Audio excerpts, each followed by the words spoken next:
ए भौजी का ये देवर जी देखा एगो तोहरे नहीं भौजाई बाड़ी अच्छा उनकर देवर परेशान करता। अच्छा अच्छा का कहता हो मरद प्रदेश में बा उ दुल्हन कहत बा अरे होली में ही लकोरे जो बनवा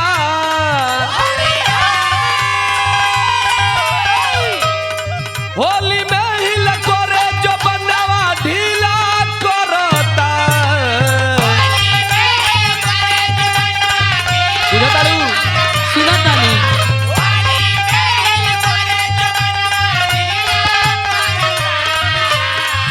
अरे होली में ही लकोरे जो बनवा ढीला करता। लाई बाय लगा के लाई बाय लगा के लाई बाय लगा के देवरा दहिया गीला करता। लाई बाय लगा के देवरा दहिया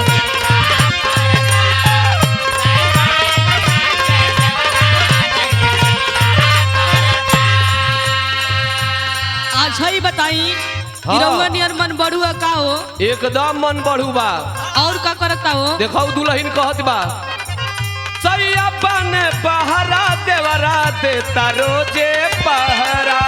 होलिया में ये सैया होलिया में अरे होली में रजाई भीतर गरम करे आहरा।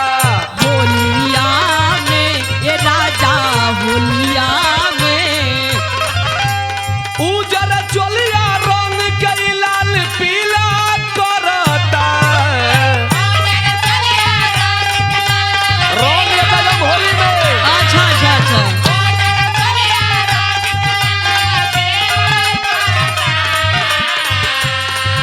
अरे उजर चोलिया रंग के लाल पीला करता। लाई बाय लगा के लाई बाय लगा के लाई बाय लगा के देवरा दहिया गीला करता।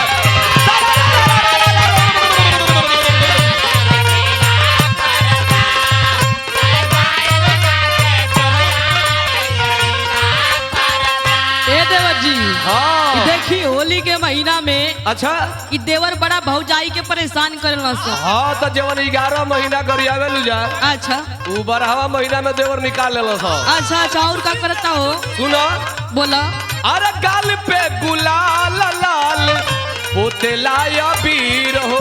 अरे होलिया में ये राजा होलिया में डाल पिचकारी रोजे लहंगा भीतर हो। अरे होलिया में करे जाऊ होलिया में अरे रस में मातल दहिया रोज रसीला करता। अच्छा अच्छा एकदम एकदम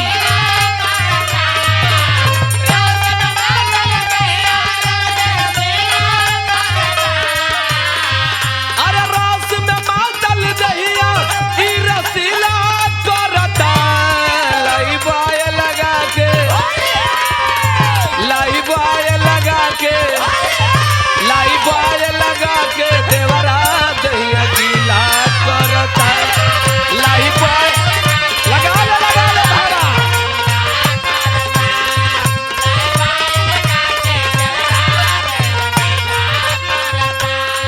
अच्छा ही बताई हाँ होली में रहुआ हमरा के नानू परेशान करब अरे लो ये देवर भौजाई के छोड़े ना सका। अच्छा सुनो तो तनी नाजुके से धीरे धीरे हाँ जी तनी मोल लई बस लगा के ही बने लाई वाई का गजवा। हाँ जी तनी नाजुके से हाँ सुनो हाँ बोला तू भौजाई कहत बड़ी का अरे होली में ही लोरे भीतरी डाली के डरम हो। अरे होलिया में ये राजा होलिया में रजौरा मसरे पी के आइल बारा